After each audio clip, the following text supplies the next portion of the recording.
आगे बढ़ते हैं, अगली खबर आपको बताएंगे और आगे बताएंगे कि इंसाफ का इंतजार है। जिहादी सोच के खिलाफ अब विजयनगर में हिंदुओं का गुस्सा काफी ज्यादा बढ़ गया है।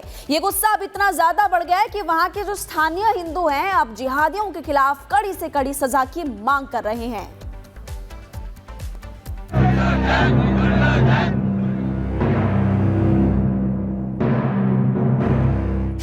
ब्यावर में हिंदू मांगे इंसाफ।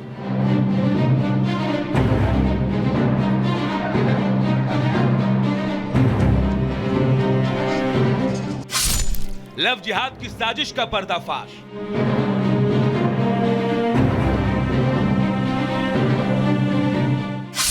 हिंदू लड़कियों के साथ घिनौना खेल।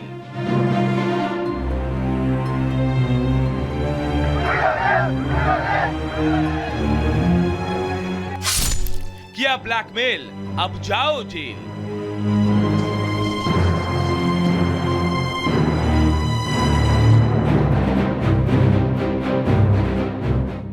राजस्थान के ब्यावर में हिंदू लड़कियों से साजिश के घिनौने खेल की परतें जब खुली तो हंगामा मच गया। स्कूल में पढ़ने वाली नाबालिग बच्चियों के साथ ये जिहादी मानसिकता वाले जो कर रहे थे उसे लेकर पूरे इलाके में हिंदुओं के अंदर जबरदस्त गुस्सा है।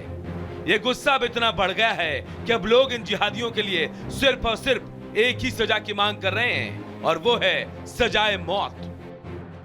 हमारी मांग है अपराधियों को सजा होनी चाहिए। नाबालिग बालिकाओं के साथ जो कुकृत्य किया गया है उनके विरुद्ध हम ये मशाल जुलूस निकाल रहे हैं। जो नहीं हुए उनको गिरफ्तार हो और सबके फांसी हो और इनके मकानों पर सबकी बुल्लो चले। हिंदू लड़कियों को फंसाने वाले 10 गिरफ्तार। पुलिस ने 10 मुस्लिम लड़कों को गिरफ्तार किया। 30 से 35 हिंदू लड़कियों के साथ यौन शोषण के साथ ब्लैकमेल। अभी तक 5 लड़कियों ने बयान दर्ज करवाया। पूर्व पार्षद हकीम कुरैशी का नाम भी सामने आया। पुलिस हकीम कुरैशी से पूछताछ कर रही है। सभी आरोपी वेल्डिंग, पेंट और फर्नीचर बनाने का काम करते हैं। एक भी आरोपी स्कूल में नहीं पढ़ता। गिरफ्तार आरोपियों से महंगे फोन, बड़ी गाड़ियां बरामद। बीते 2 दिनों से इस पूरे मामले को लेकर ब्यावर के विजयनगर में हिंदू संगठन के लोग आक्रोशित हैं। उन्होंने साफ शब्दों में चेतावनी दी है कि अगर उन्हें कार्रवाई पर ऐसा लगा कि बेहतर एक्शन नहीं लिया जा रहा तो सोमवार को ब्यावर बाजार एक बार फिर बंद रहेगा। Bureau report, Republic Bharat. तो ये पूरा मामला लगातार तूल पकड़ता जा रहा है और माहौल जिस तरीके से तनावपूर्ण हो रहा है, हमारे सहयोगी सागर ने विजयनगर के विधायक वीरेंद्र सिंह कनावत से खास बातचीत की है। पूरे मामले को लेकर उन्होंने आरोपियों के लिए कड़ी से कड़ी सजा की मांग भी की है। आगे उन्होंने क्या कुछ कहा, सुनिए। जो भी कार्रवाई हुई है उससे हम संतुष्ट हैं। जो 3 FIR दर्ज हुई है और अब तक 10 लोगों की 3 नाबालिग है और 7 बालिग है, उनकी गिरफ्तारी हुई है और उनके बयान हुए हैं। लड़कियों के उनका मेडिकल हमने यहाँ विजयनगर के चिकित्सालय में मेडिकल करवाया है। मेडिकल रिपोर्ट आएगी। राजस्थान में माननीय मुख्यमंत्री भजन लाल जी की सरकार है। कोई भी दोषी और इस तरह की जो धमकाने की, धर्म परिवर्तन करवाने की, इस तरह की जो भी अगर कोई किसी ने ऐसा किया है तो उनके खिलाफ सख्त से सख्त कार्रवाई होगी। और एक और उसको पकड़ा है तो उससे भी पूछताछ जारी है। पुलिस का इन्वेस्टिगेशन चल रहा है। कोई भी अपराधी इसमें बचेगा नहीं।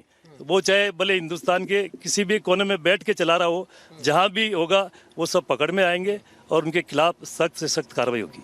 लेकिन अवैध संपत्तियों को चिन्हित किया जा रहा है, क्या चिन्हित करने के बाद उन पर भी बुलडोजर एक्शन जैसी कार्रवाई होगी?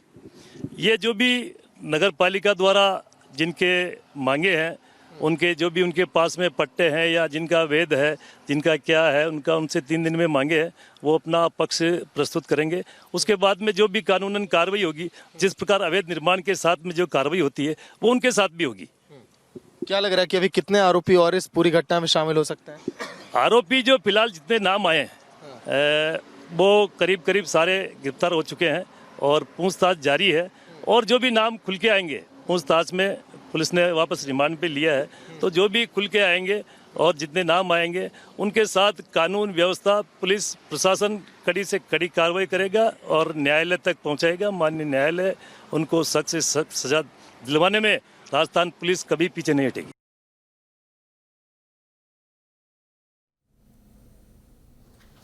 और गुनहगारों को कब सजा मिलेगी। लगातार इस पूरे मामले को लेकर जांच पड़ताल तो जारी, लेकिन खबरों में आगे बढ़ते हैं और अब खबर आपको बताएंगे दिल्ली से। आपको जानकारी दे दें कि दिल्ली विधानसभा का सत्र होने वाला, और पहली खबर यह है कि 24 फरवरी से दिल्ली विधानसभा का सत्र, और दूसरी जानकारी ये है कि पहले दिन सदन में विधायक शपथ लेंगे।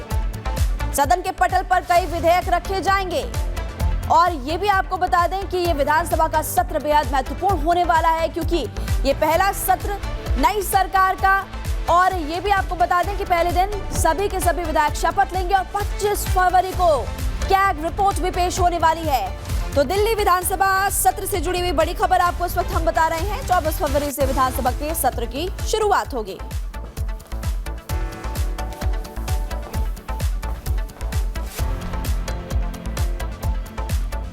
और चलिए खबरों में अब आगे बढ़ते हैं। उपराष्ट्रपति जगदीप धनखड़ शनिवार को एक दिवसीय दौरे पर महाराष्ट्र के छत्रपति शिवाजी नगर पहुंचे, जहां पर उन्होंने साफ साफ कहा कि भारत अवैध प्रवासियों को अब कतई बर्दाश्त नहीं कर सकता और उन लोगों को देश में रहने का कोई अधिकार नहीं है। रिपोर्ट देखिए।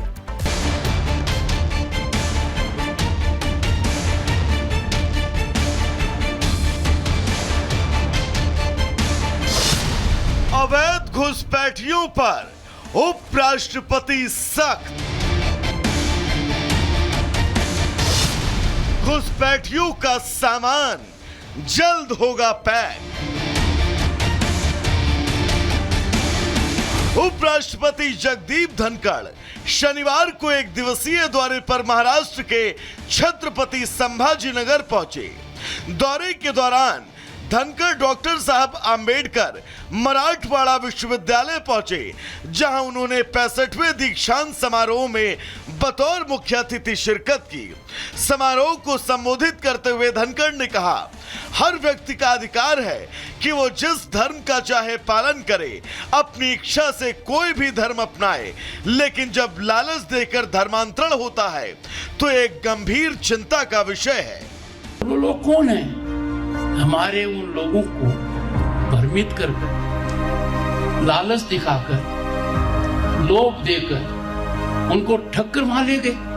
कुछ देशों ने पाया गलत है, वापस भेज दिया। परंपरा दशकों से चल रही है।